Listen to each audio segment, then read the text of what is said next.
Hey, it is your buddy Peace and Harmony with you here today.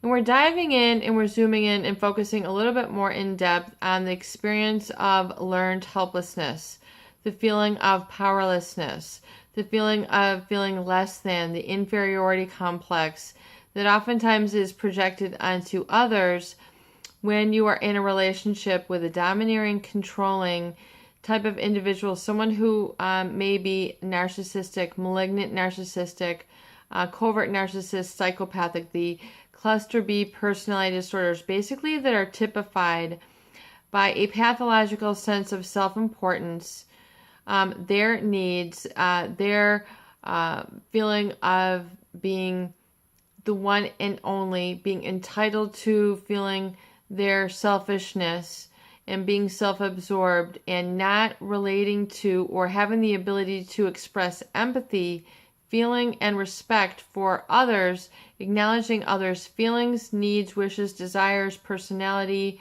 that inner light, that inner spark, that inner you that I am. So without an empathy, you don't have the ability to really have those mirror neurons basically that are part of the human psychology, the human mind. Basically, as people, we have what is called, in most individuals have something what are called mirror neurons. Not motor neurons; those are your physical body, but mirror neurons, which allow you to feel what someone else feels. In other words, when you see two people holding hands, you might feel a warm, fuzzy feeling. When you see an embrace, you kind of feel that yourself. When you feel people angry, you get scared. You then get into the fight or flight. Your adrenals start pumping. Those are the mirror neurons, and you hurt for other people who are getting hurt. So that's the empathy taking place. Now, those people with personality disorders, they have a real lack or deficit of that. In other words, someone's getting hurt, no big deal. Those people have connection, so what?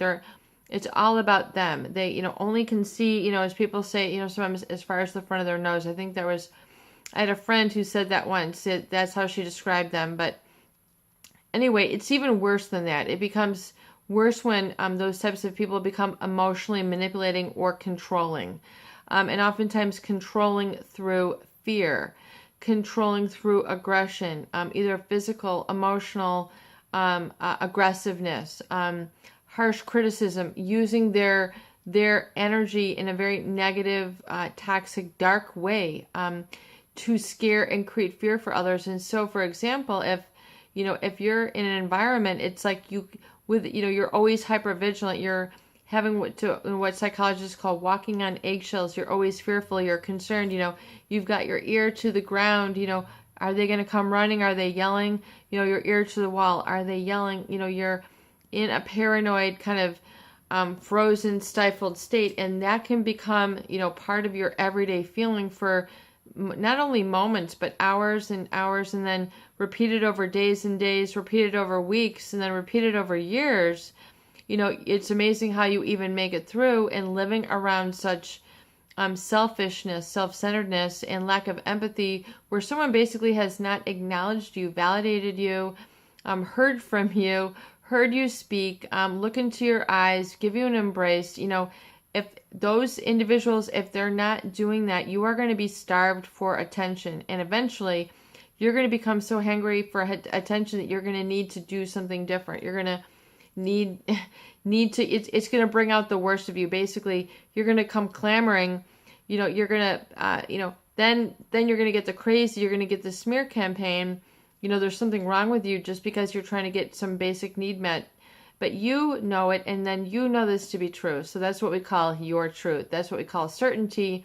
And then basically once you know it to be true, you have to then embrace your truth, as they say, and know what you know, and then begin to make choices from that part, from that area, no matter how difficult or no matter how overwhelming it might seem.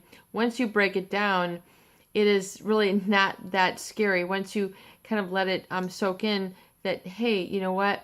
To be happy, to be the person that I want to become, this is what I need to feel. This is what I need to do. These are my choices. this is how I have to then move forward. I have to take responsibility, be courageous, and be decisive, and just go, stop waiting, stop procrastinating, knowing what you know, and then just walking the walk, walking in your truth, as they say. So when we talk about learned helplessness, and we talk about individuals who are manipulated and controlling through this constant domination, especially if you're living with these people or working, it's very difficult for you to feel okay, to feel at peace, to feel like you can collaborate with them, because without a lack of empathy, there's no two-way for discussion. There's no being. There's only doing. There's, appeasing them, and then there's being afraid, and then acting from that, and that can be very exhausting and very depleting, and it really can cause a lot of unhappiness and degeneration of the body, not to mention degeneration of the neurochemicals that are causing depression, a depletion of serotonin, which is the feel-good chemical, that you need to feel balanced. In fact, if you all are in that state, and if you have not been to your general practitioner, go to your doctor. If you're feeling like you cannot sleep, you're going through crying fits all the time, this is not you living your life. This is you going through depression. This is you going through, an anxiety disorder. This is you trying to get through something, and you need to talk to somebody. You need to, we are here on the channel to assist you and give you the tools. And, with what we're producing here, the book that I'm writing and the website that I'm going to be getting up, because I've had a lot of requests for that, and doing kind of like a workshop, to get some groups together. That is what I'm working on. It takes a lot of time and energy and effort to do these videos, but it's something that I want to do because I'm called to do it, and I'm called to basically provide solutions. And this is a free channel. You can donate if you wish, if you want to contribute. I would absolutely love that. But I am guided to do what I'm doing right now. It's absolutely, I'm guided to do this. I'll just leave it at that. But I want to talk about, when we talk about learned helplessness and those people who try to shut you down from your life purpose, your I am, your being state, to be. How many of you have not had a chance to be, just to exist and to be okay and not be fearful, not be always constantly feeling that something is wrong? And if you are always feeling this way, your feelings are your energy, it's your emotions, it's your energy in motion. If you're constantly feeling not okay, then, you are going to be hypervigilant. You're going to be tensing your muscles. You're going to be getting, stress and strain in your muscles. You're going to be throwing your back out of whack, throwing your neck out of whack. Your digestion is going to be affected because you're having all these anxiety enzymes being released. The cortisol, people then get, stomach bloating and everything else.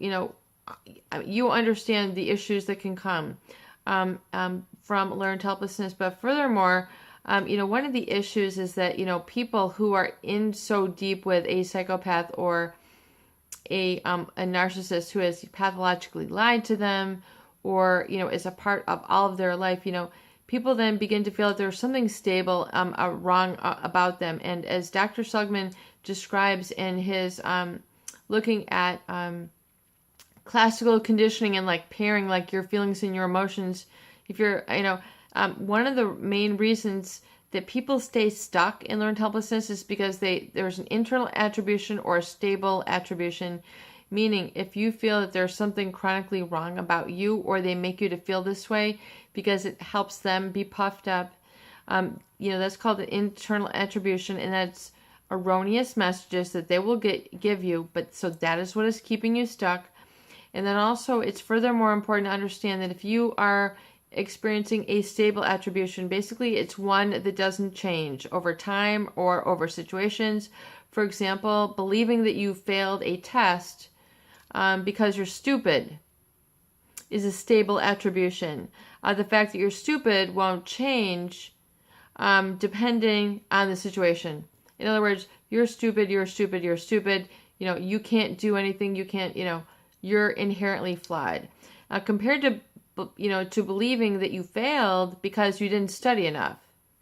that's not a stable attribution, because next time you could change the outcome because you studied more.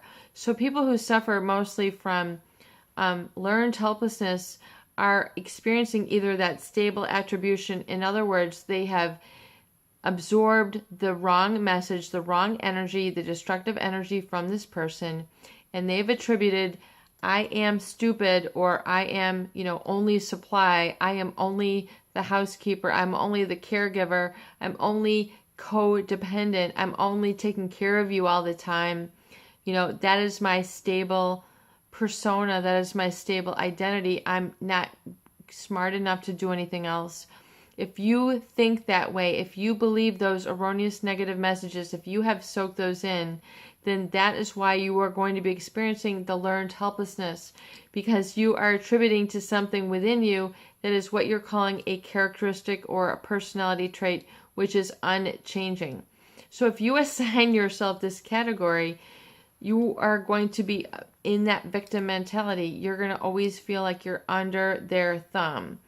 And then you're constantly going to need them to pick you up. So that is not, and then also it's realizing that is the erroneous thinking. In other words, you are believing you have absorbed those wrong messages, which are not the truth. There is not something inherently flawed in you, internally attributed, or globally, which means no matter what you do, you're always going to be considered a codependent. That is erroneous thinking, meaning it is wrong. It is your cognitions based on your emotions, which feed back the thoughts. You guys, we're getting so in depth here. I hope you guys can follow along. So your feelings are then reinforcing those thoughts. So then you take it all around, and then that's what leads to social anxiety.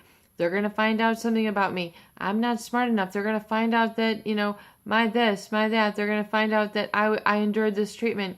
They're going to think that I'm less than. They're going to make fun of me. I mean, those are the stories you begin to tell yourself when you have a stable attribution, and, about why this situation isn't changing, or why you're attracting these people, or why this is becoming such an issue for you, and you're not able to break free. You're not able to arrive. A lot of people have described the situation differently, and it is a journey. It does take time, but you need, I'm encouraging you to understand that, you living along these wrong messages that are fed to you by the narcissist, the toxic treatment, the toxic energy, the poison, that has taken you over.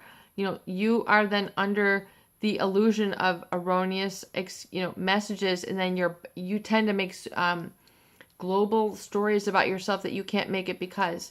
I challenge you to confront those thoughts and realize that those are just illusion thoughts, and that those can be changed, and your feelings can be changed, so that you can then begin to make, more coherent thoughts, choices, and feelings, which are going to get you away from all that toxicity, kind of purging it out and kind of getting I am, it's a redefining of yourself. But look at that and see if that is what has been your problem in causing you to stay in that victim mentality, the relationship, staying there too long, not getting out, feeling the stigma, feeling like someone is constantly, no matter what you do in life, you're going to carry a scar, a stable attribution to this. Realize that, people grow. You are a growing being, B-E-I-N-G, being person. So growing means, like from the inside and from your emotions and, what you connect. And I know people watching this I feel we have a very creative group. And so I want you to perhaps say, maybe, is that right? Is peace and harmony speaking to me right now? Do I have a flair and interest in doing something, even if it's baking, going to church, your gardening, your care of kids, your care of animals? Explore these. Thank you for your viewership. Please share and subscribe for more great tools, videos, discussion, and support.